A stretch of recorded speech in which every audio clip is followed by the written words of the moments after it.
to our podcast AI in Education and Digital Divide. I'm Hazira and joining me today.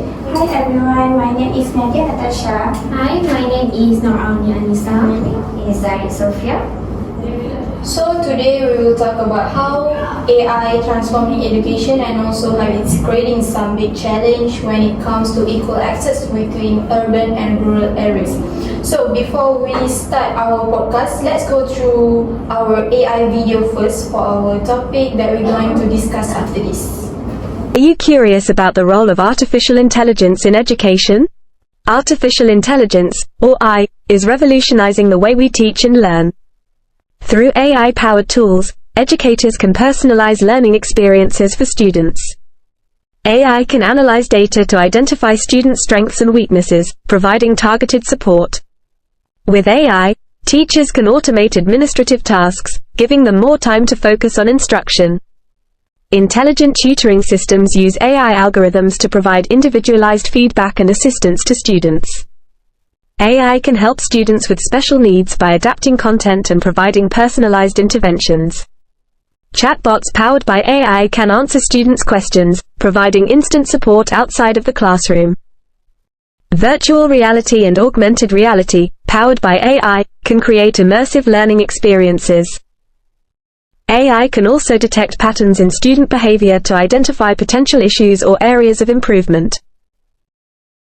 By analyzing vast amounts of data, AI can provide insights to improve teaching methods and curriculum development. So today we will talk about how artificial intelligence or AI. So we start with the basic. So as we know, artificial intelligence or AI is changing the way we live, work and especially how we learn. It's revolutionizing modern education by integrating with digital devices to personalize learning, automate administrative tasks and enhance access to education everywhere. Exactly. For example, many students today use AI tools like ChatGPT or Google Gemini to get help when they see, do research, or even summarize class notes. Yeah, and there are also apps like Grammarly, Decker Writing, Duolingo for learning your language, or even Quizlet's AI that generate custom flashcards. So true. What's amazing is that AI can adjust listen to each student's learning speed. If you're weak in topic, AI can repeat and simplify it. If you are strong, it gives you harder exercises.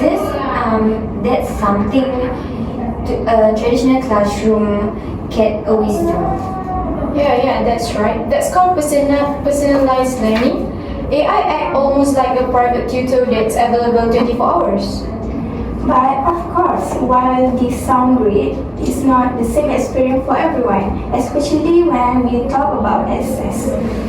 AI has improved learning efficiency, but it has also revealed deep inequalities in digital access.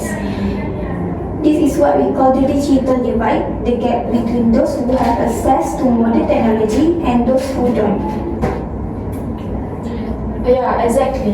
In urban areas, most students have laptop, Wi-Fi and smartphone. But in rural areas, it's often the opposite.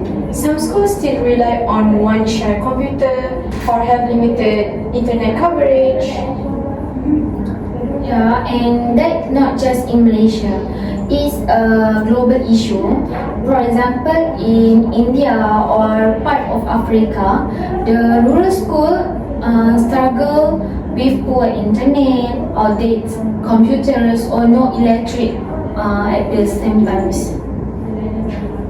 Even during the pandemic, we saw this clearly.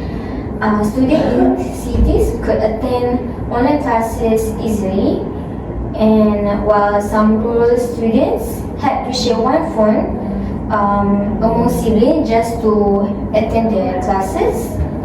Yes, and this creates unequal opportunity. Students who can use AI tools are learning faster, while others are left behind. It's not that they're less capable, they just don't have the same resources. Yeah, that's really the key point. Technology can be empowering, but only if everyone has access to it. Otherwise, it's widen the gap instead of closing it. Let's look at some facts. According to a UNESCO 2024 report, AI-based education tools are growing rapidly. More than 60% of school developed countries now use some form of AI. But in developing countries, less than 20% have of schools, 20% of schools have reliable access to these tools. That's a huge difference. In Malaysia, the education blueprint has started pushing for digital transformation, but infrastructure in some rural states is still weak. For instance, schools in Sabah and Sarawak still report unstable internet, making it hard to adopt AI learning. It is because some of them living at the village. It is because far from the city and hard to get coverage internet. And if you think about it, this does not just affect students but also teachers. Some teachers in rural area have never received training to use digital or AI tools. So even if the school has computer, they might not know how to integrate them effectively. Yeah, that's great idea and point lah. AI education is not only about having device, it's about having the skills to use them properly. AI in education can be a game changer. It helps improve learning outcomes, build critical thinking, and even boost creativity. But when access is unequal, it causes long-term effect. Students in urban case areas develop digital skills yearly, while rural students struggle to catch up. And that affect their future too. Many jobs now require text literacy, using software, analyzing data, or working with AI systems.